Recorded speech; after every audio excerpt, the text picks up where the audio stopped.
જે દિવસે ભારતમાં લોકસભાનું પરિણામ આવ્યું એ જ દિવસે નીટનું પણ પરિણામ આવ્યું. નીટ યુજીના પરિણામની અંદર કેટલાક પ્રશ્નો ઊભા થયા છે. આ વખતે સારું છે કે લોકસભાના પરિણામ ઉપર તો કોઈ પાર્ટીએ પ્રશ્નો નથી ઉઠાવ્યા, કારણ કે બધાના પરિણામ સારા આવ્યા છે, પરંતુ નીટના પરિણામ ઉપર પ્રશ્નો ઊભા થયા છે. કયા કયા પ્રોબ્લેમ્સ છે? પહેલો પ્રોબ્લેમ્સ, એક સાથે જે આંકડો મળી રહ્યો છે પ્રમાણે 67 કેન્ડિડેટ છે જેમના 720માંથી 720 આવ્યા છે. એની સાથે બીજો એક પ્રોબ્લેમ ઊભો થઈ રહ્યો છે, એ છે કે અમુક વિદ્યાર્થીઓને 718, 719 માર્ક્સ આપવામાં આવ્યા છે, જેને લઈને નીટ દ્વારા જે NTA છે, નેશનલ ટેસ્ટિંગ એજન્સી, એના દ્વારા ક્લેરિફિકેશન આપવામાં આવ્યું છે. 67 કેન્ડિડેટ ઉપર તો કહ્યું છે કે આ વખતે કેન્ડિડેટ વધારે હતા, એટલા માટે દરેક એક્ઝામમાં વસ્તુ વેરાઈ કરતી હોય છે, અને જે આન્સર કીમાં રીચેક થાય એની અંદર અમુક જે કેન્ડિડેટ છે એમના માર્ક્સ વધ્યા. પછી એના પછી જે બીજો પ્રશ્ન ઊભો થયો કે 718, 719 કેવી રીતના છે, તો જે લોસ ઓફ ટાઈમ થયો હતો કે અમુક સેન્ટરની અંદર અમુક વિદ્યાર્થીઓને ટાઈમ પૂરતો નહોતો મળ્યો, લોસ ઓફ ટાઈમના લીધે થઈને એમને ગ્રેસ માર્ક્સ આપવામાં આવ્યા છે. એની સાથે એક મુદ્દો એ પણ ઊભો થયો હતો કે જે પરિણામ 10 દિવસ પછી આવવાનું હતું, એ 10 દિવસ પહેલાં જે દિવસે લોકસભાનું પરિણામ આવ્યું એ દિવસે કેમ આવ્યું, એને લઈને પણ NTA જવાબ આપ્યો છે અને કહ્યું છે કે આ દિવસે પરિણામ એટલે આવ્યું કારણ કે NTA પોતાની બધી પ્રોસિજર પૂરી કરી દીધી હતી અને 30 દિવસમાં અમે પરિણામ જે છે આપી દીધું છે. સો એ એમની એક ઉપલબ્ધિ ગણાવી રહ્યા છે કે તો અમે તો જલ્દી પરિણામ આપ્યું છે, તો સારી વસ્તુ છે, એમાં શું ખોટું છે. હવે એની સાથે એક મુદ્દો એ મહત્વનો છે કે જે ટોપર્સ છે એની અંદર 6 થી 7 વિદ્યાર્થીઓ એવા છે જે હરિયાણાના કોઈ પણ એક સેન્ટરના છે, અને એ એમના રોલ નંબર ઉપરથી જોઈ શકાય છે કે આ જે વિદ્યાર્થીઓ છે એક જ સેન્ટરના છે. એની સાથે નીટના અંદર UFM પણ થયા હતા, એટલે કે આપણી સાદી ભાષામાં કહીએ તો ચોરી પણ થઈ હતી. એને લઈને પણ પ્રશ્નો ઉઠી રહ્યા છે, જેને લઈને NTA જવાબો આપ્યા છે. તેમ છતાં કેટલાય વાલીઓની અંદર ચિંતા છે, કેટલાય વિદ્યાર્થીઓની અંદર ચિંતા છે. અલગ અલગ જે માહોલ જે છે એ થોડો NTAના વિરુદ્ધમાં જઈ રહ્યો છે કે NTA આની અંદર ક્લેરિફિકેશન આપે. NTA ક્લેરિફિકેશન આપ્યું છે, તેમ છતાં પણ અમુક જગ્યાએ તો પ્રશ્નો ઊભા થાય જ છે કે કેટલી વિશ્વસનીયતા છે નીટની. આ જ નીટની પરીક્ષાની અંદર એક મુદ્દો ગુજરાતમાંથી પણ આવ્યો હતો. જૂનાગઢના એક દલિત યુવાનને માર મારવાનો મામલો હતો, જેની અંદર ગોંડલના ધારાસભ્ય ગીતાબા ઝેરાસિંહ જાડેજાના દીકરા ગણેશ ગોંડલની ધરપકડ કરી લેવામાં આવી છે. પણ હવે પ્રશ્ન એ ઊભો થાય છે કે ગણેશ ગોંડલની જ્યારે ધરપકડ કરવામાં આવી ત્યારે બીજા બધાના મોઢા ઉપર તો કાળા કપડાં નાખેલા હતા, પરંતુ ગણેશ ગોંડલના મોઢા ઉપર કોઈ કપડું નહોતું અને હસતો હતો. મીડિયા જગતની સાથે બધી જગ્યાએ પ્રશ્નો ઊભા થઈ રહ્યા છે કે કોઈ પણ વ્યક્તિની સામે આટલા ગંભીર ગુનાઓ હોય કે આટલા ગંભીર આરોપો હોય તો એ વ્યક્તિ હસતો કેવી રીતના હોઈ શકે છે, એનો હાવભાવ કેમ આવો હોઈ શકે છે. જિગ્નેશ મેવાણી આરોપ લગાવ્યો હતી, જે અધિકારીને તપાસ સોંપવામાં આવી હતી એ અધિકારી રજા ઉપર ઉતરી ગયા છે. મતલબ કે બેનું સંકેલવાની કોશિશ થઈ રહી છે, પરંતુ હકીકત શું છે? હકીકત આપણે બધા જાણીએ છીએ કે જ્યારે આવા કોઈ હાઈ પ્રોફાઇલ કેસની અંદર કોઈ નેતા કે કોઈ પણ આવા મોટા માથાનું નામ સંડોવાતું હોય છે, ત્યારે એમાં છેલ્લે શું થતું હોય છે. લોકસભાની ચૂંટણીનું પરિણામ આવ્યું છે. લોકો NDA ઇન્ડિયાના માહોલની અંદર જે છે અત્યારે વ્યસ્ત થઈ ગયા છે, પરંતુ એક વસ્તુ આપણે ન ભૂલવી જોઈએ કે થોડાક દિવસ પહેલાં રાજકોટમાં શું થયું હતું અને 27 લોકોએ પોતાના અંદર જીવ ગુમાવ્યા હતા. કેટલાક ભ્રષ્ટાચારી નેતાઓ, અધિકારીઓના લાલચના લીધે થઈને લોકોને પોતાના જીવ ગુમાવવા પડ્યા. યુવરાજસિંહ સોલંકી આમાં એક આરોપી છે. એનું કહેવું છે કે ભાજપના એક કોર્પોરેટરે 1.5 લાખમાં ગેમ ઝોનનું ડિમોલિશન અટકાવ્યું હતું.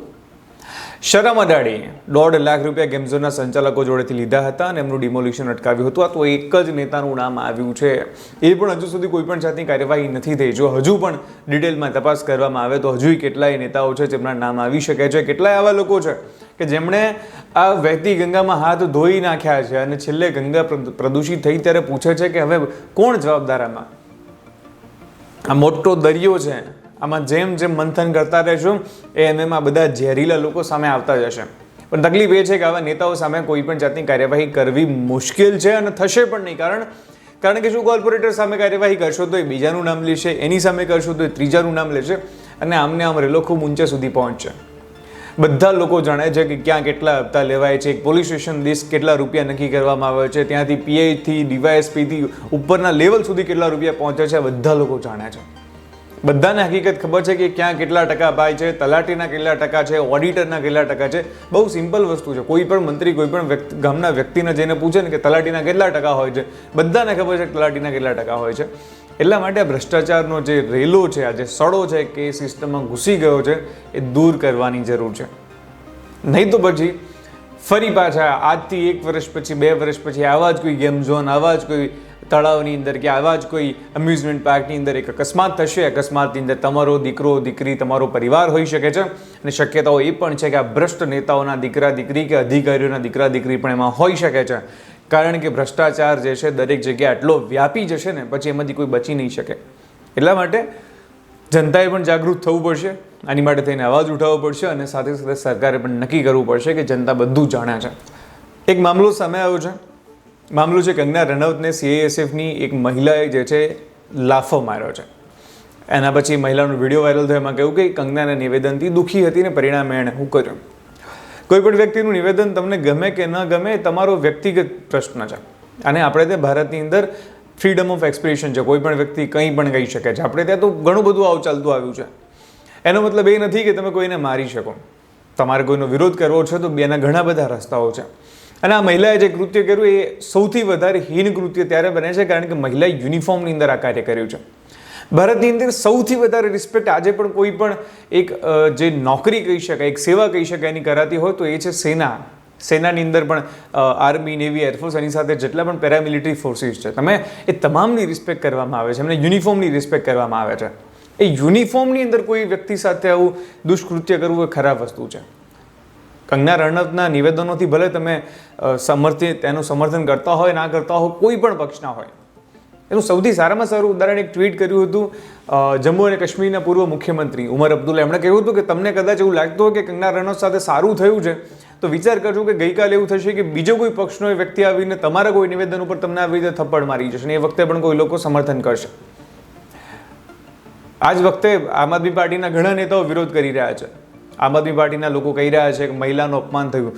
કોઈ પણ વ્યક્તિનું નિવેદન તમને ન ગમે તો એના વિરોધ કરવાના હજારો રસ્તા છે. કદાચ આ થપ્પડ કોઈ રસ્તાના વ્યક્તિ મારી હોત તો યોગ્ય તો જરાય નથી, પણ તો પણ એટલું ખરાબ ન લાગત. પરંતુ ખરાબ એટલા માટે લાગે છે કારણ કે ભારતની ડિસિપ્લિન ફોર્સિસની અંદર રહેલી કોઈ એક વ્યક્તિ જો આવું હીન કૃત્ય કરે છે ને તો એનાથી આખી ફોર્સનું નામ બગડે છે.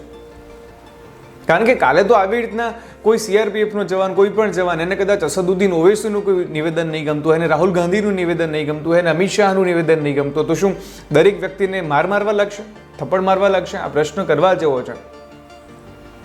તમે આજે જો આ વસ્તુને ઉત્તેજન આપશો તો કાલે એવું બનશે કે તમારું કોઈ વસ્તુ તમને નહીં ગમતું હોય, તમારી ફેસબુકની પોસ્ટ, તમારી ટ્વિટરની કોઈ પોસ્ટ જો કોઈને નહીં ગમતી હોય તો તમને મારશે, થપ્પડ મારશે અને લોકો એનું સમર્થન કરશે.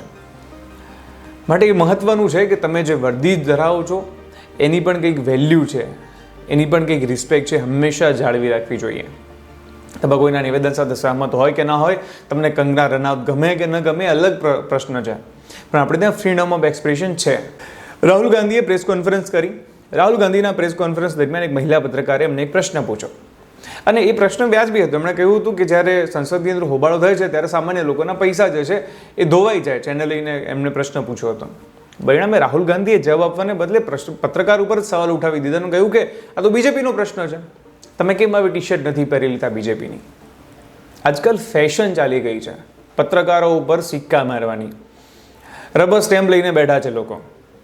વિપક્ષ પણ સત્તા પક્ષની સામે લડવાની જગ્યાએ મીડિયાથી લડવા બેઠો છે. આ જ એમની ખરાબી છે, આ જ એમની ખામી છે. તમને કોઈ પ્રશ્ન ન ગમે એનો મતલબ એ નથી કે દરેક પ્રશ્ન વિપક્ષના જ હોય. તમને કોઈ વસ્તુ ન ગમે એનો મતલબ આવો ન હોય. અને આજકાલ ટ્રેન્ડ ચાલી ગયો છે દરેક જગ્યાએ.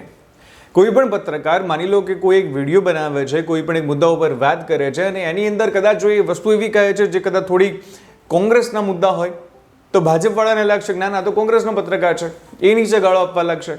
એનો જ પત્રકાર જ્યારે ભાજપનો કોઈ મુદ્દો હોય એને લઈને કોઈ વાત કરશે તો કોંગ્રેસવાળા વળી નીચે ગાળો આપવા લાગશે. એ જ રબર સ્ટેમ્પ લઈને બેસી જશે. એટલે સિક્કાઓ જ મારવાના છે. મતલબ શું છે? વિપક્ષને એવું છે કે અમારી વાહવાહી કરો તો તમે અમારા અને સારા પત્રકાર, અને વિપક્ષની સત્તા પક્ષ વિશે કોઈ પણ જાતની વાત કરો એટલે તમે ખરાબ. સત્તા પક્ષને એવું છે કે વિપક્ષની કોઈ પણ જરા પણ વાત કરે તો એ અમારા માટે ખરાબ છે અને આ સારા છે. એક જ પત્રકાર છે, એક જ વ્યક્તિ છે, અલગ અલગ વાત એના અલગ અલગ પર્સપેક્ટિવ રાખી શકે છે અને શું કામ ન રાખી શકે?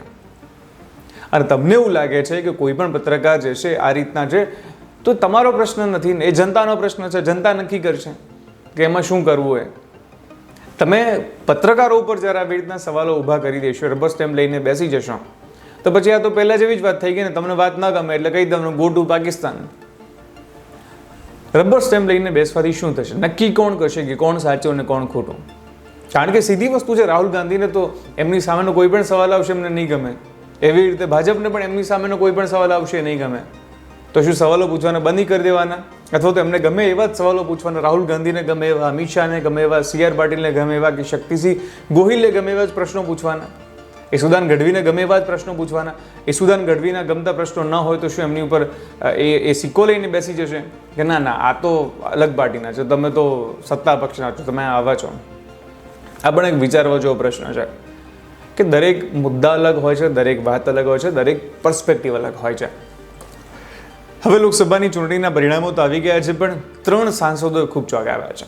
3 સાંસદો એવા ચૂંટાઈને આવ્યા છે જેમાંથી 2 લોકો તો અત્યારે જેલમાં છે અને એક વ્યક્તિના પિતા ઉપર ખૂબ ગંભીર આરોપો લાગેલા છે. પહેલા છે અમૃતપાલ સિંહ. આ વ્યક્તિ છે જે ખાલિસ્તાનની માંગણી કરે છે, ખાલિસ્તાની નેતા છે, અલગાવવાદી છે, દેશના ટુકડા કરવાની વાત કરનારો વ્યક્તિ દેશની સંસદમાં જઈને બેસશે. આનાથી વધારે શરમજનક બીજું શું હોઈ શકે? જેલમાં બેઠા બેઠા કોઈ પણ જાતના પ્રચાર વગર જો કોઈ વ્યક્તિ આવો જીતી શકતો હોય તો એ ખરેખર ચિંતાનો વિષય છે કે કોઈ પણ જાતના પ્રચાર વગર જેણે પોલીસ સ્ટેશન ઉપર હુમલો કર્યો હતો, આવી ખતરનાક વસ્તુઓ કરનારા ગુંડાઓ, આતંકી તત્વો જો સંસદમાં જઈને બેસે, એમને શપથ લેવા માટે થઈને કોર્ટમાં જવું પડશે અને પરમિશન માંગવી પડશે, જેની પર NSA લાગેલો છે. આવા લોકો સંસદમાં બેસે ખરેખર બહુ શરમની વસ્તુ છે. બીજો એક આવા જ નેતા છે, એક કાશ્મીરના નેતા છે, એનું નામ છે અબ્દુલ રાશિદ શેખ. એમની ઉપર પણ ટેરર ફંડિંગના કેસો છે, એ પણ અત્યારે તિહાડ જેલની અંદર છે. એ પણ જે છે આવી રીતના જીતી ગયા છે. આ પણ એક પ્રશ્ન છે. અને ત્રીજા એક નેતા છે જેમનું નામ છે સરબજીત સિંહ. એમના પિતા BN સિંહ. BN સિંહ એ જ વ્યક્તિ છે જેમણે ઇન્દિરા ગાંધીની હત્યા કરી હતી. રાહુલ ગાંધી જ્યારે સંસદમાં બેસશે ત્યારે એમની દાદીના હત્યારાનો દીકરો એમની સામે સંસદની અંદર બેઠો હશે ત્યારે એ પણ વિચારવા જેવું છે કે આ ખરેખર કેટલું યોગ્ય છે. અમૃતપાલ સિંહના કિસ્સામાં તો એમના માતાએ કહ્યું છે કે અત્યારે સેલિબ્રેશન ના કરો, 6 જૂને કરજો જ્યારે ઓપરેશન બ્લુ સ્ટારની વર્ષી આવશે ત્યારે. ભારતના ટુકડાઓ કરવાની વાત કરનારા લોકોને સંસદમાં પહોંચાડવા માટે થઈને કોણ મદદ કરી રહ્યું છે એ તપાસનો વિષય છે. તો બસ આશા રાખું છું કે આપ સૌને આજનો વિડીયો ગમ્યો છે. વિડીયો ગમ્યો હોય તો કમેન્ટ કરવાનું ભૂલતા નહીં અને આવી જ રીતે હું તમને મળતો રહીશ માધ્યમ ઉપર.